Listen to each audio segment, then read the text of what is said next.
یہ ہے رسول مختار صلی اللہ تعالیٰ علیہ وسلم جو دین متین لے کر دنیا میں تشریف لائے، یعنی دین اسلام۔ قرآن کا چیلنج ہے کہ یہ پوری دنیا میں غالب آ کر رہے گا، غالب آ کر رہے گا، اور قرآن کی کوئی بات جھوٹ ہو نہیں سکتی۔ اسلام غالب آئے گا پوری کائنات پر۔ سب سے بہتر، سب سے برتر جو دین کہلائے گا دنیا میں وہ اسلام ہوگا، کیونکہ یہی دین حق ہے جس کے متعلق قرآن پاک نے ارشاد فرمایا۔ اب یہ کب غالب آئے گا، کیسے غالب آئے گا؟ رسول پاک صلی اللہ تعالیٰ علیہ وسلم تشریف لائے تھے تو صرف مکہ والوں میں یہ دین کا پرچار کرنا مقصد نہیں تھا، بلکہ یہ دین عالمی ہے، آفاقی مذہب ہے، ہر کونے کونے تک پہنچانا یہ مقصد رہا ہے۔ اسی لیے رسول پاک صلی اللہ تعالیٰ علیہ وسلم نے مدینہ طیبہ ہجرت فرمانے کے بعد کچھ خاص صحابہ کو سفیر بنایا اور خط لکھے بادشاہوں کے نام، کسریٰ کے نام پر، شاہ مقوقس کے نام پر، روم کے بادشاہ کے نام پر یہ خطوط لکھے گئے، اور صحابہ لے کر پہنچے بھی، اور ان کے درباروں میں بادشاہوں کو ڈائریکٹ انہوں نے اسلام کی دعوت دی۔ کون؟ صحابہ اکرام نے، اور کہا اسلم تسلم، اسلام لاؤ امن پا جاؤ گے۔ چھوٹی گلیوں میں نہیں، صحابہ نے براہ راست کس پہ تبلیغ کیا؟ بادشاہوں پر۔ اور ان میں کچھ بادشاہ دائرہ اسلام میں آ بھی گئے، اور کچھ ظلم و زیادتی بھی کیے صحابہ کے ساتھ۔ حضور صلی اللہ تعالیٰ علیہ وسلم کے ایک قاصد صحابی کو ایک بادشاہ نے قتل کر دیا، یہ پیغام لانے کی بنیاد پر، اور ایک بادشاہ کسریٰ نے حضور اکرم صلی اللہ علیہ وسلم کا خط پھاڑ کر پھینک دیا، جو اسلام کی دعوت میرے آقا صلی اللہ علیہ وسلم نے اس تک پہنچائی تھی۔ لیکن ہوا کیا؟ جب واپس خبر آئی مدینہ طیبہ، رسول اکرم صلی اللہ علیہ وسلم کو جب یہ خبر دی گئی تو میرے آقا نے فرمایا، دیکھنا عنقریب جس طرح اس نے میرے خط کو پھاڑا، اللہ اس کی سلطنت کو ٹکڑے کر دے گا۔ چند سال نہیں گزرے تھے، کسریٰ کے محل میں بغاوت شروع ہو گئی۔ کس نے بغاوت کی؟ خود اس کے گھر والوں نے، اس کے بیٹوں نے، یہاں تک کہ بادشاہ کو قتل کر دیا گیا۔ بادشاہ کو قتل کر دیا اس کے اپنوں نے، اور اس کی سلطنت جو کسریٰ سپر پاور تھا اس وقت کا امریکہ تھا، اس کے اتنے ٹکڑے ہو گئے کہ 14 صدیاں گزر گئی، آج تک دوبارہ کوئی کسریٰ آیا نہیں۔ وہ سپر پاور کبھی دوبارہ دنیا میں آ نہیں سکا۔ عزیزان گرامی وقار، رسول پاک صلی اللہ تعالیٰ علیہ وسلم نے پورے دنیا میں اسلام کی تبلیغ کے لیے صحابہ کو بھیجا، حتیٰ کہ ہم ہندوستان میں ہیں، یہاں سے لے کر عرب شریف جو ہے مکہ یا مدینہ طیبہ 4000 کلومیٹر سے لمبا فاصلہ ہے۔ آج تو پلین اڑ کر کے گھنٹوں میں ادھر سے ادھر ہو جائے گی۔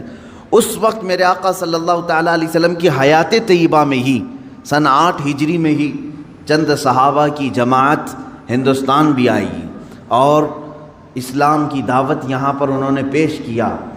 یہ کیرلا کی سرزمین سے اسلام کی دعوت شروع ہوئی، اور دیکھتے ہی دیکھتے پورے ہند میں بھی پھیلی۔ چند سالوں کے بعد محمد بن قاسم آئے، ان کے ذریعے سے اسلام کی دعوت اور پھیلی۔ ان کے بعد اور تابعین آئے، پھر سرکار غریب نواز تشریف لائے، اور ان کے ذریعے سے اسلام کی تبلیغ میں کافی اشاعت ہوئی۔ میں یہ کہنا چاہتا ہوں کہ اللہ تبارک و تعالیٰ نے جو فرمایا لِيُظْهِرَهُ عَلَى الدِّينِ كُلِّهِ، یہ رسول کو جو دین دے کر بھیجا ہے اللہ، اسی لیے بھیجا ہے کہ پوری دنیا کے دینوں پر یہ غالب آ جائے، سارے مذہب پر، سارے مذاہب پر اسلام غالب آئے گا، اگرچہ کافر اور مشرک اس کو ناپسند کریں گے۔ میرے عزیزو، وہ وقت اب تک نہیں آیا جو قرآن نے وعدہ کیا ہے کہ یہ دین غالب آ کر رہے گا، اب تک نہیں آیا۔ غالب کا مطلب یہ ہوگا کہ پوری دنیا میں صرف یہی چلے گا اور کچھ نہیں چلے گا۔ غالب کا معنی یہ میں یہاں مراد لے رہا ہوں۔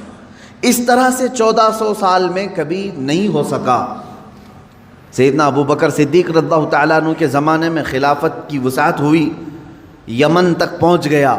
حضرت عمر فاروق رضی اللہ تعالیٰ عنہ کے زمانے میں اور وسعت ہوئی، شام، ایران، عراق، مصر، یہ سب دائرہ اسلام میں آئے۔ حضرت عثمان غنی رضی اللہ تعالیٰ عنہ کے زمانے میں اسلام کی سرحدیں اور پھیلیں، یہاں تک کہ آذربائیجان تک پہنچ گئے۔ مولا علی کرم اللہ وجہہ الکریم کے زمانے میں اور وسعتیں ہوئی، ہند تک اسلام پھیل چکا تھا۔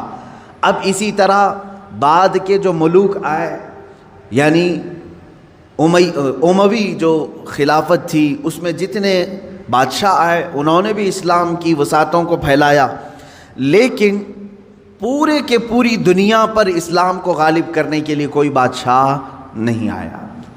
تقریباً عباسی خلافت جو ہے 550 کے سال کے قریب چلی، ان کے بعد خلافت عثمانیہ جو ترکی کی ہے، ان کی بھی حکومت تقریباً 600 کے آس پاس چلی، 650 سال تک۔ اب اندازہ کریں ترکی کی خلافت عثمانیہ کی بھی سرحدیں تقریباً 3 انٹرکانٹیننٹل تک پہنچتی تھی، بر اعظم۔ افریقہ بھی اس میں شامل تھا، ایشیا کے بہت سارے ممالک شامل تھے، یورپ کے بھی کئی ممالک اس میں شامل تھے ترکی کی خلافت عثمانیہ کے انڈر میں۔ پھر بھی غالب جس کو کہتے ہیں وہ نہیں تھا، بہت سارے ممالک اسلام میں نہیں تھے۔